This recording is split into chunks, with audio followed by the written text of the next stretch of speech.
এই কে মনে হয় যে আমার ভাষা তো বাংলা, বাংলাই বেরিয়ে আসবে। ঠিক আছে, কিন্তু এত মানুষ চারিদিক থেকে এসছে, একটু হিন্দিতে বললে তারাও মজা পেতে। তাহলে আমি হিন্দিতে বলার প্রয়াস করি, যদিও আমার হিন্দি যে খুব শুদ্ধ এটা আমি দাবি করতে পারি না। কাজ চালিয়ে নেওয়ার মতো কিছু একটা হবে হয়তো। तो ज्यादा हिंदी भाषी जो लोग हैं यहाँ, मेरा जो खामती होगी बोलने में, जो त्रुटि होगी, उसको आप लोग मना लीजिएगा, क्योंकि ये मेरा हिंदी इतनी शुद्ध नहीं है। हम चौथे क्लास तक हिंदी पढ़े हैं, उसके बाद से राजू दा लोग का हाथ पकड़ के कुछ सीख लिया, बाकी आप लोग समझ लीजिएगा। ऐसे नववर्ष मेरी जिंदगी में देवघर में कभी नहीं देखा।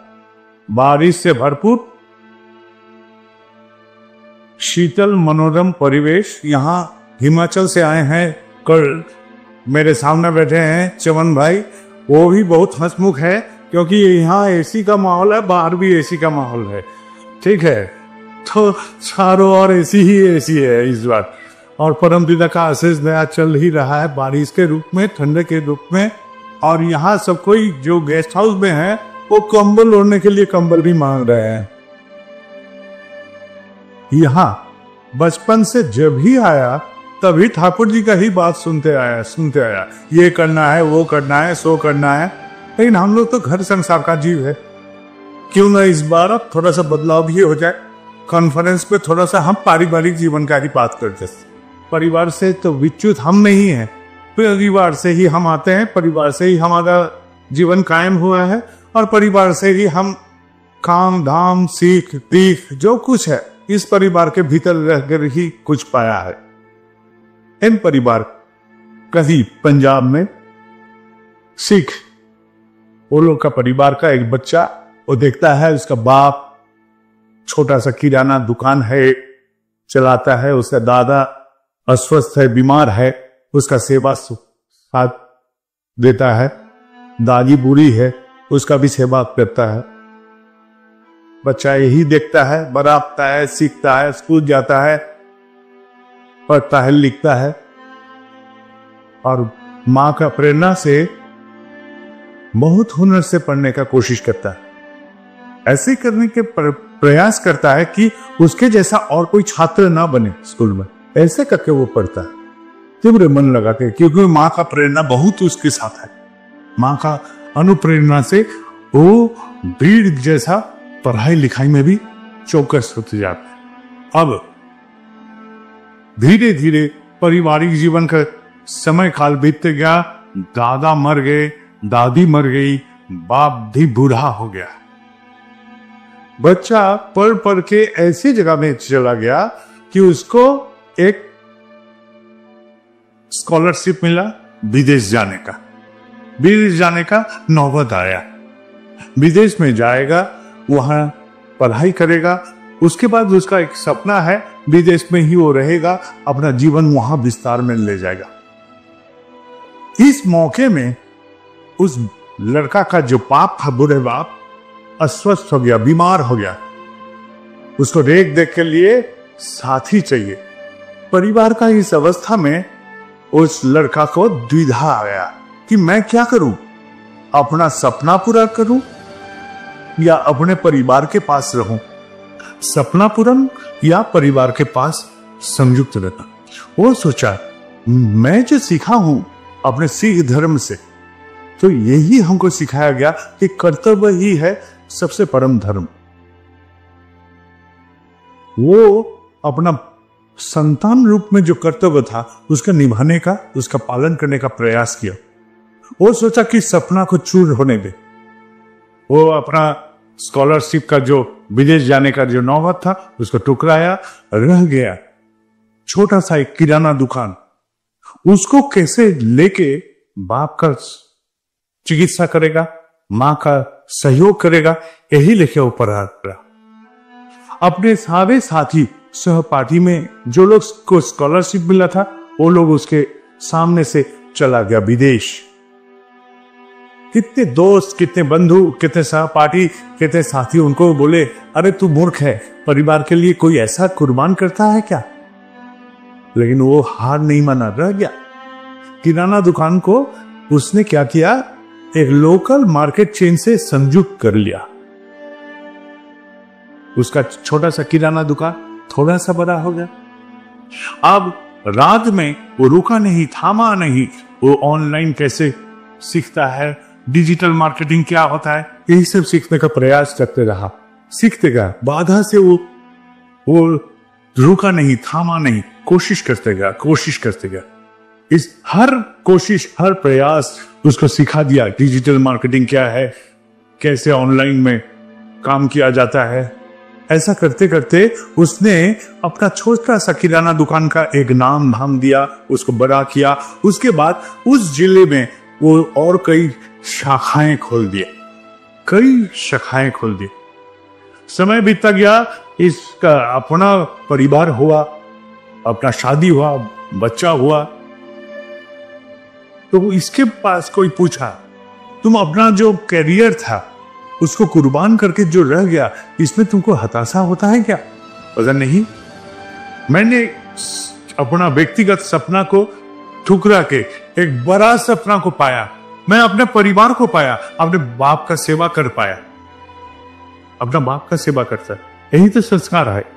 ये जो हम लोग बैठे हैं, सब में ये संस्कार है कि हम लोग चाहते हैं अपना परिवार को कायम कैसे रखा जाए, हम अपना कर्तव्य धर्म कैसे निभाएं, यही हम लोग सब कुछ करना चाहते हैं। अब कोई पति के रूप में, कोई पत्नी के रूप में, कोई संतान के रूप में, जैसा भी हो, हम लोग यही करते हैं। और जब ये संस्कार, मूल्यबोध हमारे साथ रहता है, तभी हम समृद्धशाली होते हैं, नाम जस सभी फटता है। तो अकेले कोई नहीं रहता, समावेश में सब कोई समृद्ध हो सकता है। यही है हम लोग का जीवन। तो हम एक जब सबके लिए, ये दूसरे के लिए जब हम कूद जाते हैं तो अनेक को पाल लेते हैं। ये अनेक, एक से अनेक जब बनता है, इस अनेक को इकट्ठा करने के लिए फिर एक को जरूरत है। उस एक को हम बोलते हैं आदर्श। आदर्श नहीं रहेगा तो ये किसी से साथ मिलेगा, लेकिन सबको इकट्ठा नहीं कर पाएगा। सबको इकट्ठा नहीं कर पाएंगे हम लोग। इकट्ठा, एकत्रित करने के लिए यही एक का जरूरत है, जिसको हम लोग बोलते हैं आदर्श। ये आदर्श प्राणता कि हमको महान बना देता है। सिख धर्म यदि उसके साथ नहीं रहता, ये संस्कार उसके जड़ में नहीं बैठता। वो पिता को देखा था, अपने पिता को सेवा करने, वो देखा है बोलकर ही वो सीख लिया है उसको क्या करना है, उसका दायित्व क्या है, उसका कर्तव्य क्या है अपने पिता के प्रति, मां के प्रति। तो यही है परिवार का जीवन। जो हम दिखाएंगे, जो हम सिखाएंगे, वही हमारे परिवार के साथ रह जाएगा। तो यहाँ हमारे ठाकुर जी का एक निष्ठ सब कर्मी लोग यहाँ मौजूद हैं। हम लोग का काम कुछ नहीं है, अपना परिवार खाली समझ ले कि मैं क्या करता हूँ मेरे ठाकुर के साथ, मेरे माँ के साथ, मेरे बाप के साथ। मैं अपने उपार्जन के लिए मैं क्या करता हूँ, परिवार के लिए मैं क्या करता हूँ, ये जरूरी है। ये जब तक न वो सीख लेगा, तब तक तो उसका भी विस्तार नहीं होगा। वो व्यक्ति जो बचपन से पढ़ता आया, वो सोचता होगा माँ बाप खाली वो दुआने वाला गैया है जिसको दुआया जा सकता है। ये कभी नहीं हो सकता है। इसे सीखना जरूरी है, इसलिए सिखाना जरूरी है, दिखाना जरूरी है। ये देख हम ऐसा कर रहे हैं। तो हम अभी जो अपना व्यक्तिगत जीवन है, इस व्यक्तिगत जीवन को कैसे पालन करेंगे, ये अपना निर्वाचन है। क्योंकि ठाकुर जी बोल दिए हैं, तुम्हारा अपना जीवन का दायित्व तुम्हारा है। जब दायित्व मेरा है तो निर्धारण और निर्वाचन भी मेरा दायित्व हो जाता है। मैं किसको गुरु पकड़ के चलूं, ये निर्धारण है, ये निर्वाचन है। इस निर्धारण और निर्वाचन जब सही मार्ग पकड़ लेता है, ठीक है, तब जीवन का बदलाव आता है, तभी बदलाव आता है। यहां बाबा बैठते थे, बाबा यहां बैठते थे, बहुत आनंद होता था, सबको आनंद मिलता था। एक गाना होता था यहां, सब कोई सुनते थे, मिलन होबे कत दिने। अरे मिलन होबे कत दिने, এই যে মিলন হবে কতদিনে, আমার মনের মানুষের সনে। এবার মনের মানুষের সাথে মিলন করতে গেলে কি করতে হবে, মনের মানুষের সাথে মিল করতে হবে, তবেই মিলন হবে। মনের মানুষের সাথে মিল না হলে মিলন কোনোদিনও সম্ভব না। তাহলে মনের মানুষের তৃপ্তির কারণ আমি যতক্ষণ না হচ্ছি ততক্ষণ কি করে মিলন হবে? মনের মানুষের তৃপ্তির কারণ আমাকে হতেই হবে, সে যেভাবেই হোক, যে আঙ্গিকে, যে প্রকাশে, যেভাবেই হোক, এইটাই আমাকে করতে হবে। যে এই মিলনটাকে করতে গেলেই মনের মানুষের সাথে মিল করতে হবে। যদি মনের মানুষের সাথে মিল করতে হয় তাহলেই মিলন হতে পারে, তাছাড়া হতে পারে না। তাহলে মনের মানুষ আমাকে, আমার চাকরি হতে পারে, আমার পরিবার হতে পারে, আমার ঠাকুর হতে পারে, আমার আদর্শ হতে পারে, সবকিছু হতে পারে, কিন্তু যাকে আমি ধরবো সেটার থেকে আর একটা কিছু পেয়ে যাব। এখন আমি চাষ করছি, চাষের সময় বৃষ্টি নাই, বাদল নাই, মাঠ শুকিয়ে যদি যায়, তাহলে আমি গান ধরি, আল্লাহ মেঘ দে পানি দে। আল্লাহ মেঘ দেবে, পানি দেবে, কিন্তু কাদাও দেবে ফ্রিতে, নেব? বন্যাও দেবে ফ্রিতে, নেব? তাহলে পরেই বলবো যে ঠাকুর এবার বৃষ্টি বন্ধ করো। তাহলে আমার চাহিদা যখন আমার কামড়াতে থাকবে তখন আমি বলবো যে ঠাকুর এবার বন্ধ করো, বন্ধ করো। তাহলে আমি সেটা চাই কেন? যে চাওয়াতে আরেকটার সাথে একটা ফি পেলে আমার বিরক্তি আসে। তাহলে আমাদের যা জীবন তৈরি হয়েছে, এই জীবনটা আমাদেরই নির্বাচন। আমরা কি কি নির্বাচন করেছি? এই কি যেন শরীর খারাপ হচ্ছে, কি যেন মন খারাপ হচ্ছে, কি যেন ওই হচ্ছে সেই হচ্ছে। আরে তুই তো নির্বাচন করেছিস। আমার জীবনটা যদি সুখের না হয়, দুঃখের হয়, তাহলে আমার নির্বাচনই দুঃখের কারণ হয়েছে, তাই নয় কি? তাহলে এই এক, যেটা এক কাটটা করে দিতে পারে সব কিছুকে, আমার পরিবারকে, পরিবেশকে, সব, এই একটাকে মজবুত রাখাটাই আমাদের কাজ। এই একের প্রকাশ আমার মধ্যে দিয়ে হোক, যেভাবে হোক। আমি দুর্বল হই, সবল হই, আমার যায় আসে না। আমি ধনী হই, দরিদ্র হই, যায় আসে না। আমি পারি, সক্ষম না অক্ষম, তাও যায় আসে না। চেষ্টা করি কিনা, এটাই আসল কথা। আমি চেষ্টা করি কিনা, যেভাবেই হোক। এখন 365টা দিন, ওই 365 দিন সব কর্মী বেরিয়ে পড়বেন রাস্তাঘাটে দৌড়বার গতিতে, সম্ভব না। সম্ভব কি? এটা সম্ভব না। আর যদি বলি যে 365 দিন বেরিয়ে পড়ছেন কেউ, তাহলে বলবো যে এবারটা পাগল। আর এই পাগল যদি থাকে দুটো, তাহলে পৃথিবী বদলে যাবে। ঠিক আছে? কেন মত মাথাতে এক হয়ে দুটি লোক ইষ্ট নেশায় চলে যদি দক্ষ, তাহলে রুখবে কে তার ভর দুনিয়া। ঠাকুর এই কথাই বলছে। তাহলে এই পাগল দুটো যদি জোগাড় হয়ে যায় পৃথিবীতে, তাহলে সব পৃথিবী পাল্টে যাবে, তাছাড়া পাল্টাবে না। কিন্তু যদি আমরা পার্ট টাইমও করি, কিন্তু সিনসিয়ারলি করতে হবে, সেটাও সঠিকভাবে করতে হবে, সেটা সঠিকভাবেই করতে হবে। আমি যদি ধার্য করি আমি মাসে 4 দিন বেরোবো, ঠাকুরের কাজ নিয়ে 4 দিনই বেরোবো, অসুবিধা নেই। এখানে যারা কর্মীরা আছেন, কেউ 4 দিন বেরোতে পারেন, কেউ 1 দিনই বেরোতে পারেন, কিন্তু বেরোন, একটা দিনের জন্য বেরোন, মাসে একটা দিনই বেরোন। একটা দিনের জন্য যখন বেরোবেন, ওই একটা দিন অন্য কোনো গল্প রাখবেন না, না বউ, না বাচ্চা, না কাচ্চা, না কোনো কিছু। একদম যতটুকু পারবেন উজাড় করে নেমে পড়বেন।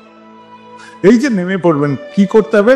আপনাকে খালি, যারা দুর্বার গতিতে এগোচ্ছে, অগণিত সাধারণ গুরু ভাইরা, এইসব মায়েরা, দেখেন বাইরের প্যান্ডেলে যাবেন, ওখানে মায়েরা সব দাঁড়িয়ে আছে, বাচ্চাগুলো দাঁড়িয়ে আছে, বাচ্চা বাচ্চা মেয়েগুলো দাঁড়িয়ে আছে, ছেলেগুলো দাঁড়িয়ে আছে, মানুষজন দাঁড়িয়ে আছে।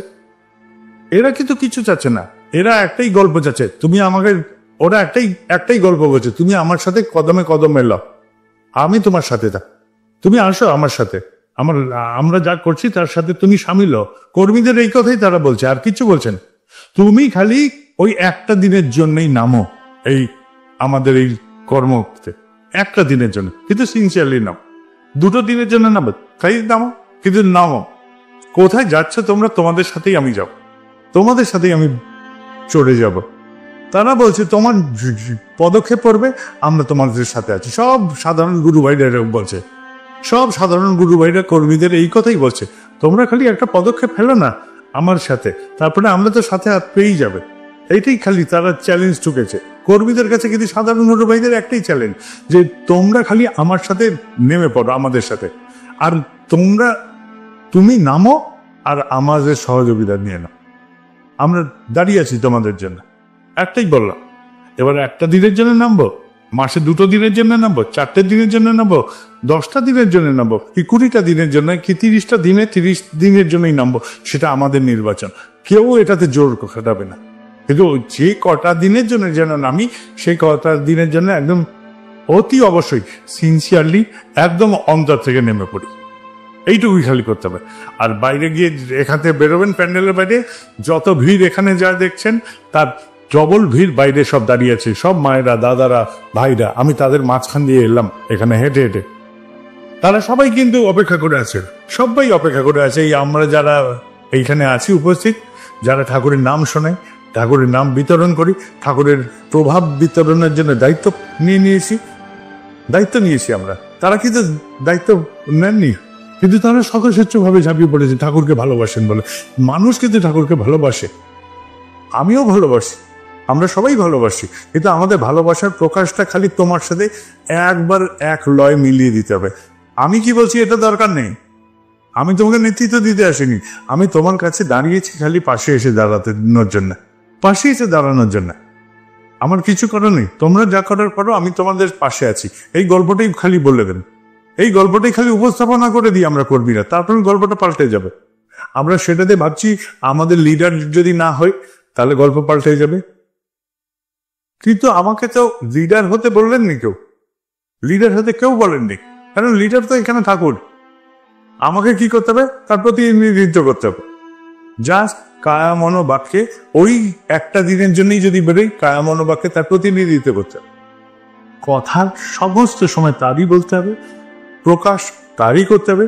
যদি অকপট না হই, অকপট হতে পারলাম না ধরলাম, তাও তো চেষ্টা করতে পারি যে কতটা আমি অকপট হতে পারি তাদের সামনে, সাধারণের সামনে। আমি নাম করি কিনা দরকার নেই, আমার নাম করি কিনা সেটা আমার বউ করবে। মিটি মিটি চোখে যখন দেখবে মাঝ রাত্রে আমি বসছি কিনা, তার চোখে আমি আমি আমি একজনের কাছেই ধরা পড়বো, আমার গৃহিণীর কাছে, যে আমি সত্যিকারের নাম করি কিনা। কারণ আমি লোককে বলতে পারি যে হ্যাঁ আমি নাম করি, কিন্তু গৃহিণীর কাছে তো ফাঁকি দেওয়া যাবে না, যাবে কি? তাহলে সেখানে দেওয়া যাবে না। আমার বাচ্চাটার কাছে ফাঁকি দিতে পারবো? যদি বাচ্চাটা চোখ মেলে তাকিয়ে দেখে যে বাপ তো বেটা শুয়ে আছে, প্রার্থনার টাইম পার হয়ে গেল, কার কাছে ফাঁকি ধরবো?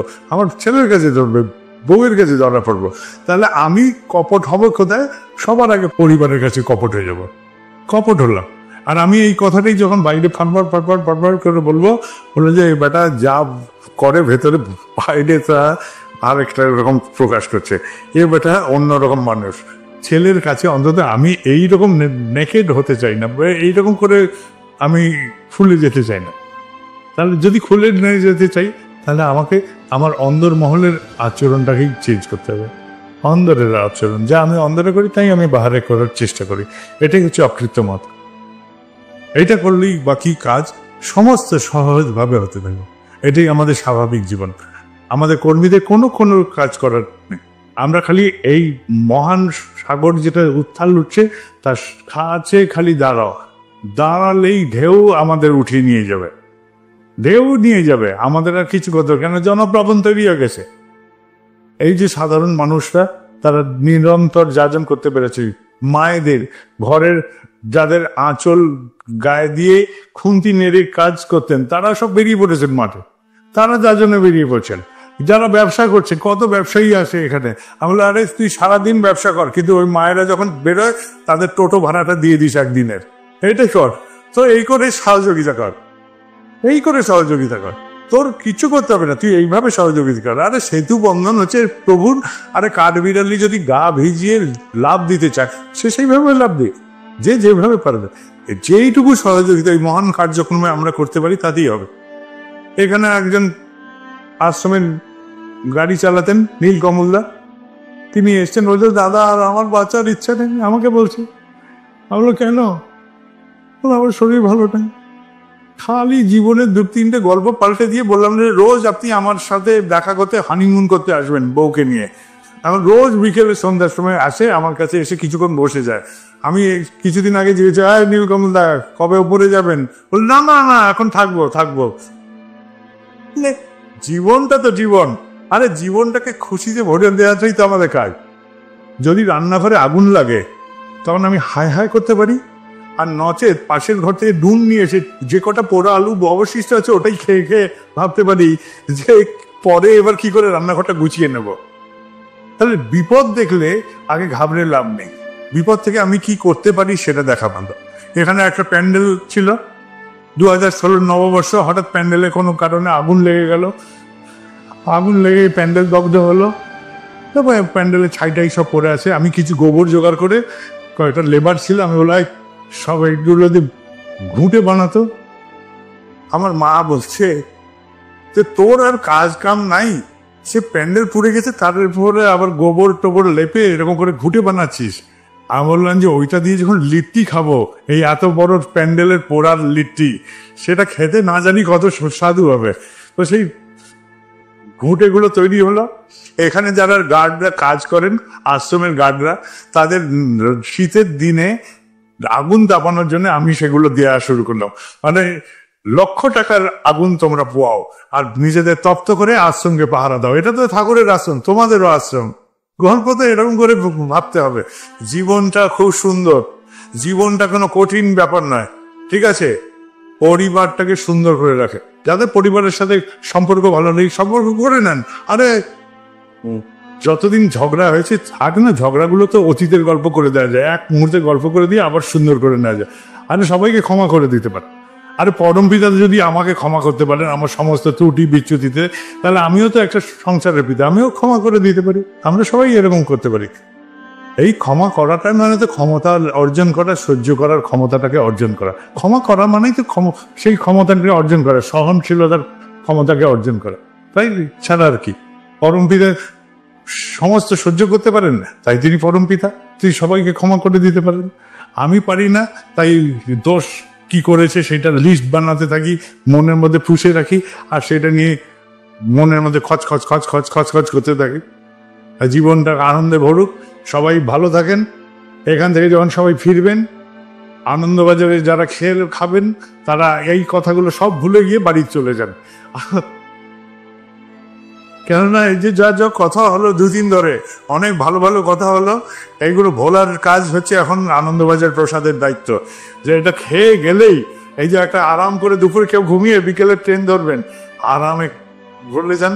যারা এখন বাড়ি যাবেন, কি কি নিয়ে যেতে হবে বাড়ির জন্য সেটা ভাবেন, রাস্তা যেতে যেতে সব ভুলে যান। আর নচেত এই দু একটা বিন্দু নিয়ে যান, যেটা দিয়ে আর জীবনটাকে আনন্দে উপভোগ করতে পারেন। কি করবেন এটা আপনার নির্বাচন, আমাদের সবারই নির্বাচনের ক্ষমতা আছে।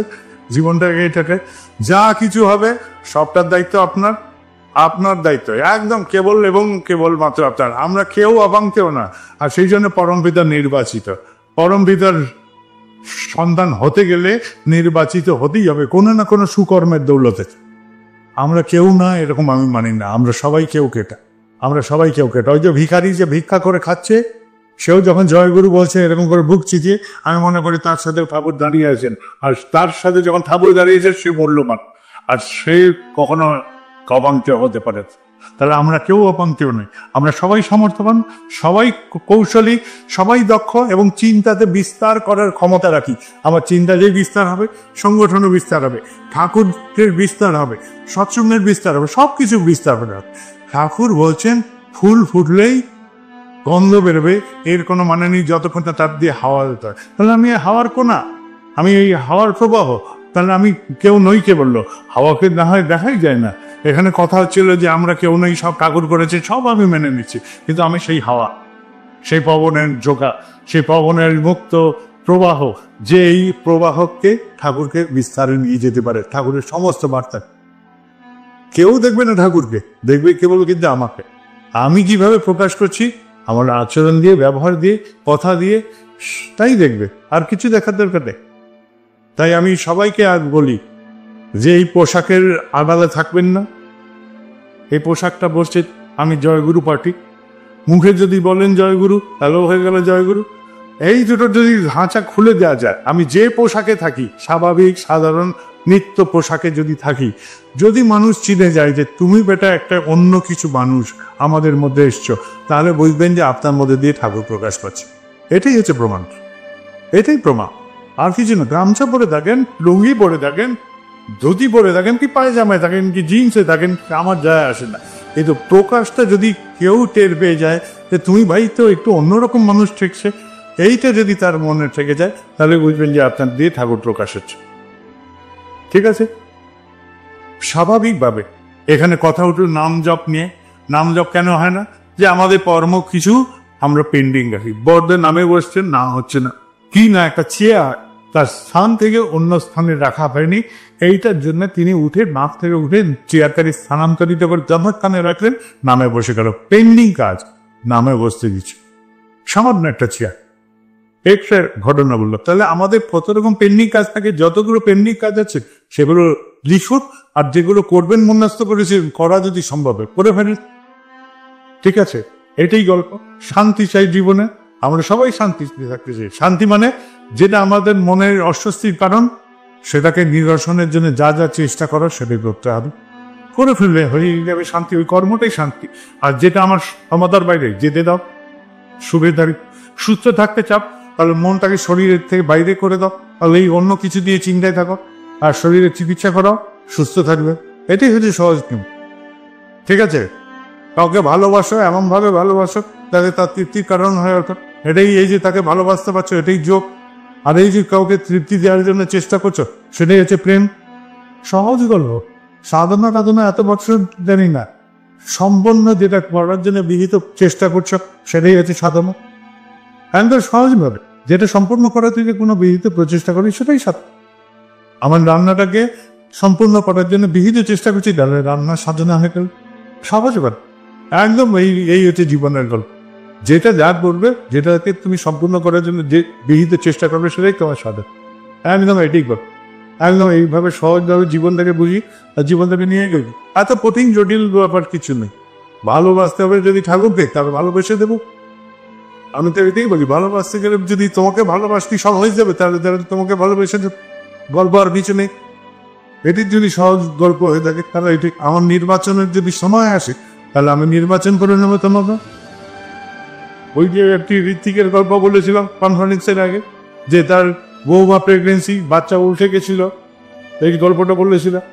সে ঋত্বিক চয়েস করলো কি, সে ঠাকুরের কাছে যাবে না বৌমার পাশে দাঁড়িয়ে থাকবে। সে ভাবেন না ঠাকুরের কাছে যাই, সে বেরিয়ে পড়ে ঠাকুরের কাছে। তার ছেলে তাকে গঞ্জনা দিবে, বউ তাকে গঞ্জনা দিবে। সে কারোর কথা না শুনে বেরিয়ে পড়লো ঠাকুরের কাছে। সন্ধ্যেবেলা যখন ফিরল, তখন দেখা যায় নর্মাল ডেলিভারি হয়ে গেছে। ছেলে পায়ে পরে কাঁদছে, বাবা আমার অন্যায় হয়ে গেছে, এটা পড়াতেই হয়। তাই হোক, বারবার এটা হবে। আর তাকে পরীক্ষা দিতে হলে তিনি বারবার পাস করবে, কেননা আমরাই ফেল করবো। পরীক্ষককে যদি পরীক্ষা নিতে যাই, তাহলে পরীক্ষক পাস করবে, কারণ তিনি সব উত্তর জানে। আর আমরা একটা প্রশ্নের উত্তর জানি, ভাবছি যে সব উত্তর জানি। ঠিক আছে, কারণ জীবন এইটা। গল্পটা সুন্দর, আমরা আনন্দে বাড়ি ফিরব। সবাই ভালো থাকবেন। আমি এখানে থাকি, ইদানিং আর অসুস্থ হচ্ছি না।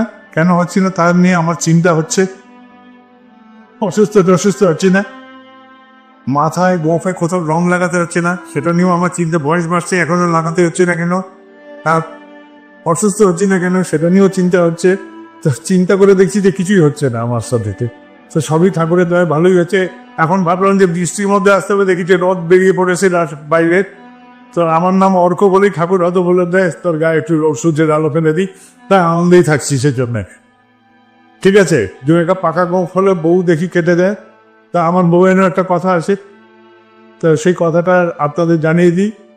তিনি বলছে যে যদি বাজারে যাওয়া হয় আর যদি আম চাওয়া হয়, তাহলে এখন আমওয়ালা জিজ্ঞেস করে ল্যাংড়া নেবে না চৌসা নেবে না হিমসাগর নেবে না অ্যালফান্সো নেবে না ফজলি নেবে। আমি বললাম আম দাও।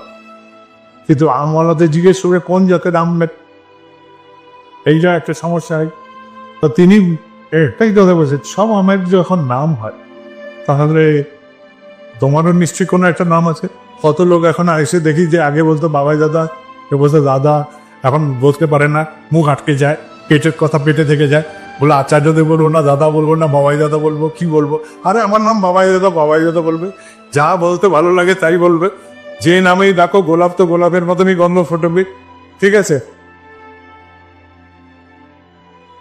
আমাকে ডাকতে যদি ভালো লাগে একান্তে যা বলবো যাই বলবো, বলতে কোনো অসুবিধা নেই, আর আমারও শুনতে কোনো অসুবিধা নেই। ঠিক আছে, তবে যারা বাকিরা শুনবে তাদের যদি অস্বস্তি হয়, তাহলে সেই ক্ষেত্রে বিবেচনা করে বলবো আমাকে একান্তে তুমি যে বলতে চাও দাদা বাবাই দা সবই বল ফেরে। আর আমি শুনেই তো দেবো, ছোটবেলা থেকে যে এই ছুটি চলে বড় হয়েছি।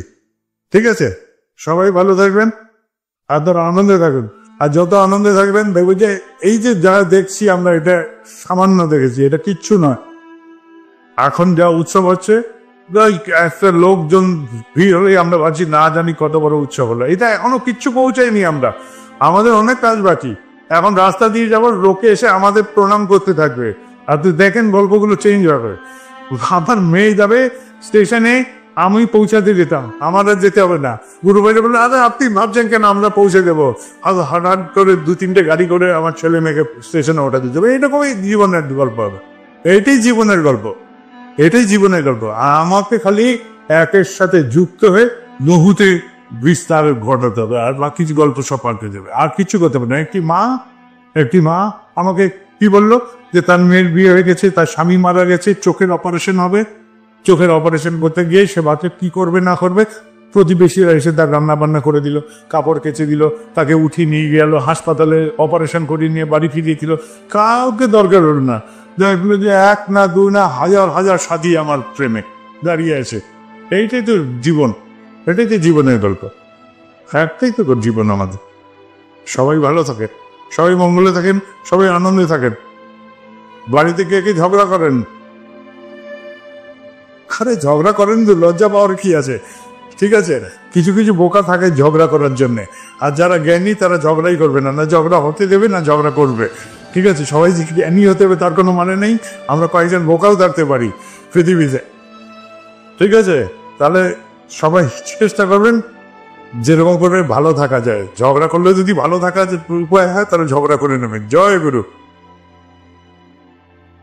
এখানে এসে সবাই আনন্দ পেয়েছেন, হ্যাঁ, আনন্দ নিয়ে ফিরবেন। তাহলে গল্পটাকে থামিয়ে রাখবেন না, যেটুকু পারবেন একটা বিন্দুও যদি থাকে অন্তরে সেটা ছড়িয়ে দেন, আর কিছু করতে হবে না। জয় গুরু।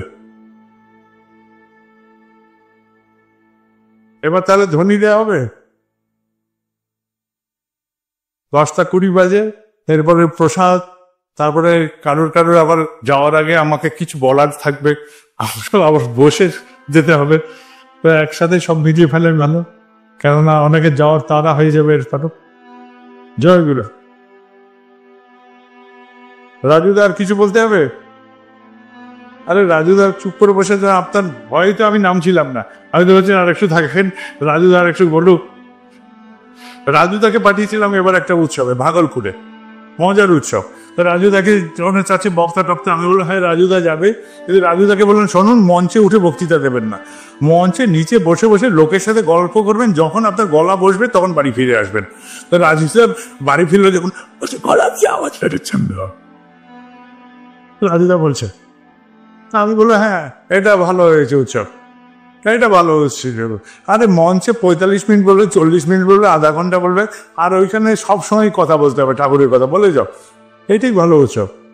ঠিক আছে, সবসময় মঞ্চে উঠে আমাকে দেখাতে হবে, এটাও আমার ভালো লাগে না। তো কোনো কোনো সময় আমার মনে হয় যে আচ্ছা কনফারেন্সে যদি এই ব্যাপারটা না থাকতো আমার বক্তব্যটা, তাহলে কত না জানি আমার আনন্দ হতো। তো এটা আমার ভালো লাগে। সবাই ভালো থাকবেন। জয় গুরু।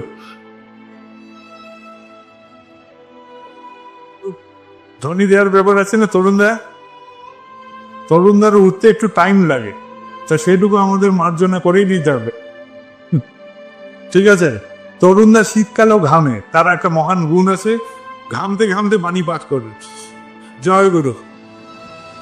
বন্দে পুরুষোত্তম পুরুষোত্তম বল পুরুষোত্তম বন পুরুষোত্তম বল পুরুষোত্তম বরম প্রদমায় শ্রী শ্রী ঠাকুর অনুকূল চন্দ্র জি কি জয়। অরম প্রণমায় শ্রী শ্রী ঠাকুর অনুকূল চন্দ্র জি কি জয়। অরম প্রণমায় শ্রী শ্রী ঠাকুর অনুকূল চন্দ্র জি কি। অরমরাধ্যা জগৎ জননী শ্রেষ্ঠী বর্মা কি জয়। অরমরাধ্যা জগৎ জননী শ্রেষ্ঠী বর্মা কি জয়। অরমরাধ্যা জগৎ জননী শ্রেষ্ঠী বর্মা কি। অরম পূজ্যপাদ শ্রী শ্রী বরদা কি। অরম পূজ্যপাদ শ্রী শ্রী বরদা কি। পরম পূজ্যপাদ শ্রী শ্রী বরদা কি। সত সন্ধ্যে কি, সত সন্ধ্যে কি, সত সন্ধ্যে কি। বন্ধ পুরুষোত্তম পুরুষোত্তম আর বিচিন